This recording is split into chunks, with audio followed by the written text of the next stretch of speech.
Sparky Coach podcast. Crowy here with Cam.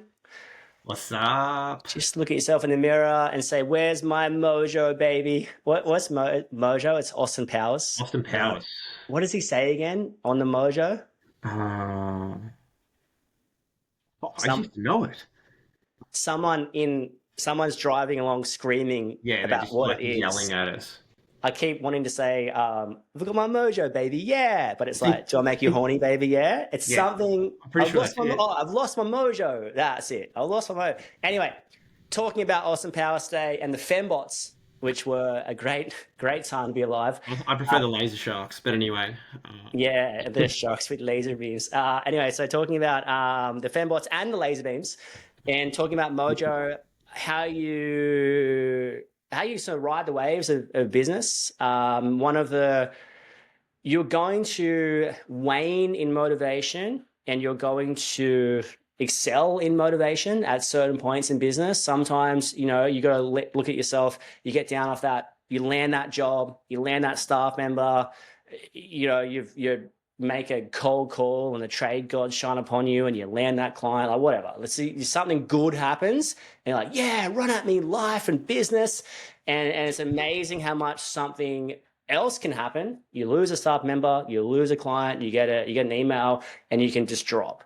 So, I guess referencing the fact that first and foremost, if I think you have to have the overarching sort of belief system that everything's going to be okay, but you can't bury your head in the sand with that. Everything is going to be okay with a bit of hard work and smart work. Like that's probably the smartest way to put it. You have to have this optimism, which is fantastic, but the optimism can't be rooted in negligence. It's got to be rooted in facts. So it's like, let's talk about some of the things that can get you up or down. I've got a list here. Money. Making money can be really good for the mojo. Losing money can be not so good for the mojo. Great staff can be good for the mojo. Average staff can be terrible for the mojo. Personal health and well-being. In terms of when I talk about health and well-being, I'm talking about, are you exercising? Are you looking after yourself? I was chatting to someone yesterday and I was like, when I went in full-time office, I put on 10 kilos. And that's just because you start going, not running up ladders anymore, running around site. Now you're sitting in front of a computer. So you've got to get to the gym or get to Pilates or get to surfing or get to something, but make more of an effort because you're not putting the steps in. Yeah. You're not putting the steps in you used to do. Something's changed. But even something that can affect your mojo, sometimes you just get tired. And it's like I've been pushing 80 hours a week. Day in, day out, day in, day out. Is it Saturday? Is it Sunday? Is it Monday? Is it Tuesday? No, don't care. Just pushing really hard. A family situation, whether that's something unfortunate happened or a diagnosis or stress in a relationship or a stressful situation with your kids happening, that's absolutely huge. Type of work you're doing and type of clients you're sort of in and around, and also conversations. So it's like, you can be in a really good headspace and one conversation throws you. And it's just sort of wanting to chat about that. Like, how do you stay or maintain motivated during what's going to be, if you looked at it like a sine wave, like how do you stay consistent? Are we looking at the sine wave? Yeah. How do you stay consistent during the ebbs and flows of the things that are going to affect your motivation? Because if it's one thing that people want to deal with, they want to deal with someone who's consistent. That your staff members don't want to worry about, what grade am I going to get today? The angry one, the aggressive one, the one that's going to yell at me that I should have been out of this roughing yesterday, not today. The one that's what the clients need to have, and across your life, you need to be consistent. There's no denying that. That's a fantastic trait to have when people know what to expect when you turn up. And you're not saying you're going to be perfect, but you're going to be consistent. So I think referencing if your mojo is down or struggling, you've got a lot of things that can affect your mojo. In my opinion, you can change. Like we talk about money. Okay, I can turn that around. Talk about staff. Okay, I can turn that around. Talk about health. Okay, I can turn that around. Talk about family situation. Okay, what can I put in to turn that situation around? Type of work you're doing, whether it's just service and maintenance and all your people want to be on projects or vice versa, or there's a client that people just don't want to be around. Okay, I can turn that around. Clients, I just said that, I can turn that around. or there's a conversation that happened that affected me. Okay, I've got to go in there and work that out. So I think working out the things that affect your mojo are usually I think can usually be overshadowed by what you want to achieve. That's why when at Sparky Coach we've got these massive goals of like we want to achieve a not massive, but we want to, these goals. We want to Great achieve a goals. net profit of 20% and with a market wage on top of that. We want to work predictable workouts. We want a consistent workload of excellent clients. We want to create the business as an asset. We want that asset to collect other assets. And then we want the choice. Do we stay? Do we sell? Do we scale back? Do we scale? What do we do? We want choice because our foundations are correct and the business is operating effectively and efficiently. So on that, as we delve into that, I feel like when you're looking at those you would call it macro goals, the big goals, right? Yeah. And then you're looking at a lot of times we want you can make decisions to turn them around, and sometimes it's that little things can affect you, you know. So anyway, I've talked for a while. What are you thinking? Oh, I think it's one we probably get a lot around within Sparky Coach. The motivation side of things, it can come and go. It can ebb and flow. It's up and down.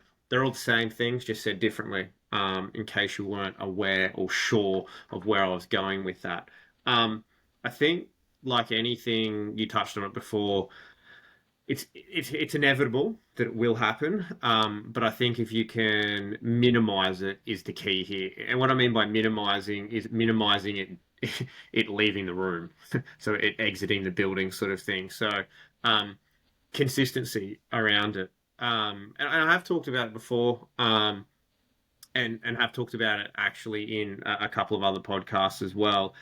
And I think sometimes we have forgotten or lost sight of what we started out to achieve or what we got into business for. And I think I think it's I think it's a really important thing to understand. And sometimes I sort of look at it with children. I guess, for example, the I guess sort of unhinged, I guess, or unbridled joy that they get from simple things in life. And where I guess as an adult you're sort of like, why are they so happy, or like what's going on with them? And I think sometimes we burden ourselves with a lot that then affects what we're trying to achieve. And turn this back into the business sense is that I think generally speaking, why your motivation may wane or going up and down, we go back to those comments that Crowley made before around staff, clients, type of work, family, health, money, conversation, setbacks. Those I guess they're all drivers. I guess we could call it that way, within the business, and it's how you cope with them and how extreme you go with them. And I look at it in the peaks and valleys sense. So if you have a job that's come through and has been successful, and it's like, I'm going to go on a 3-day bender now to celebrate that job, right? But then when you lose a job or unsuccessful in getting it, and then the low is equally probably a 3-day bender, so to speak. It's that the highs and lows are extreme.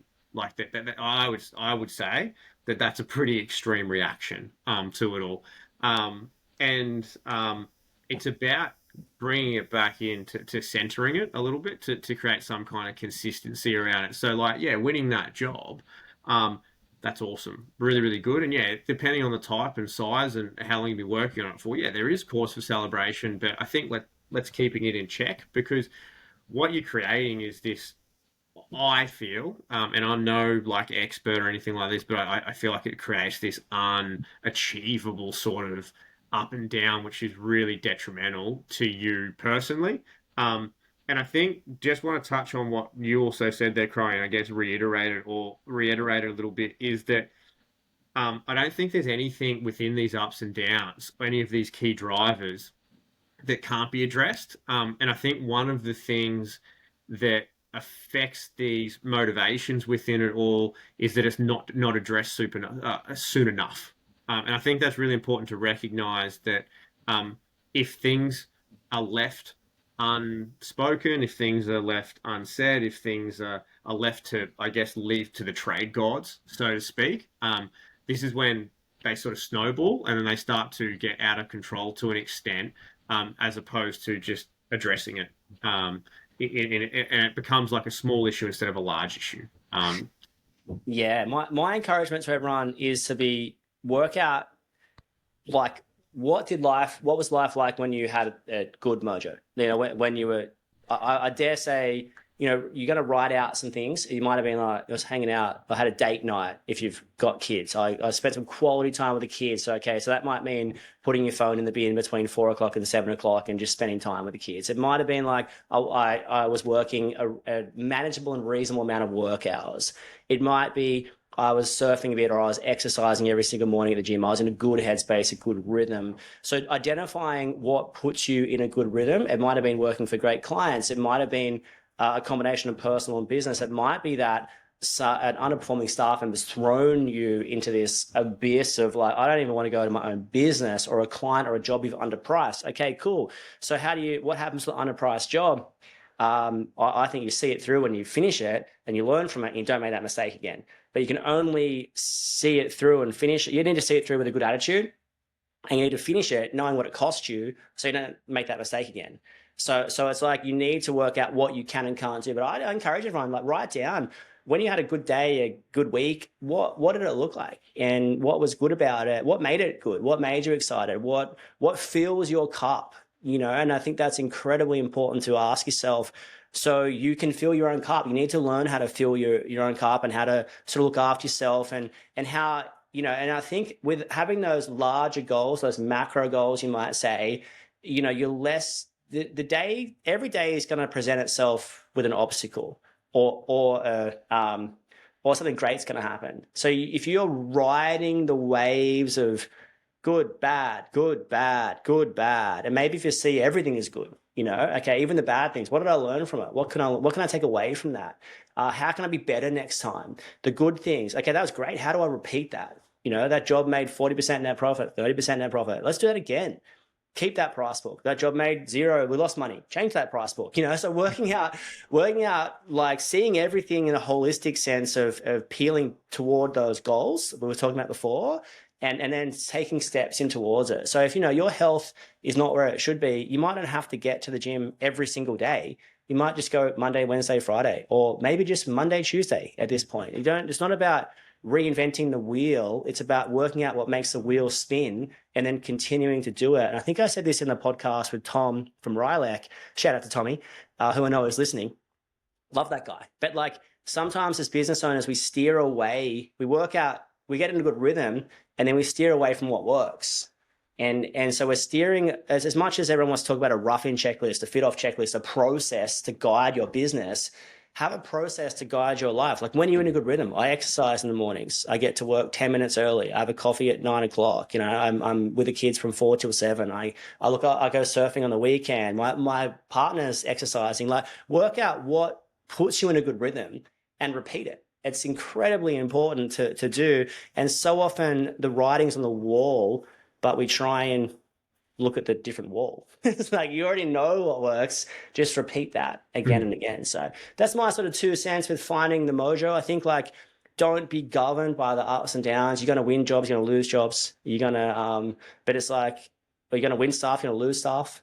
But it's in the lost stuff, sometimes you learn more, unfortunately, in the negative things that happen than the positive things. So it's like, what learning point can you take out of that and then roll forward into maximum enlightenment? I like it. I like it. Yeah. I mean, just a quick little wrap around it all is that we've all been in a situation probably where we lost a bit of motivation, and we've also all been in positions where we're extremely motivated.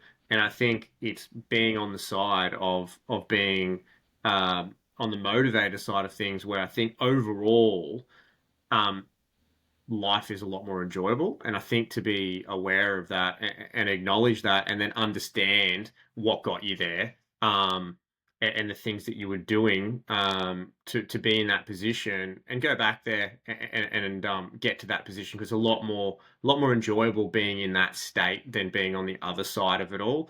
And generally speaking, it's there's a consistency based around it. So find what your consistency is, and you'll find your mojo. Love that. And sometimes you just got to look at yourself in the mirror, shake it off, and just reset.